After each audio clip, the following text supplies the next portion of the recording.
Sa bawat buhay, may mga pagsubok na dumarating. Ngunit sa kabila ng lahat, ang liwanag ay laging nandyan upang gabayan tayo. Hayaan niyo ako ibahagi ang isang kwento.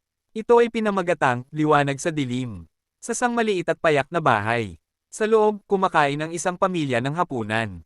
Ang pangunahing tauhan, si Liza, ay mukhang nag-aalala.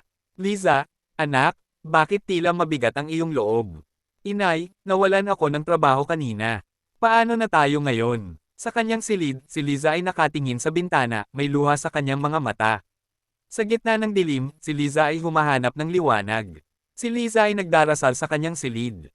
Panginoon, bigyan niyo po ako ng lakas at gabay sa panahon ng pagsubok na ito. Nakipag-usap din si Liza sa kanyang matalik na kaibigan, si Anna. Liza, alam kong mahirap ang pinagdadaanan mo. Pero tandaan mo, hindi ka nag-iisa. Nandito kami para sa'yo. Si Liza ay nag-apply ng trabaho, umattend ng mga interview, at nagbo-volunteer. Sa kanyang pagsusumikap, si Liza ay natutong magtiwala sa Diyos at sa kanyang sariling kakayahan. Si Liza ay tumutulong sa isang community event, nakangiti at nakikipag-ugnayan sa iba.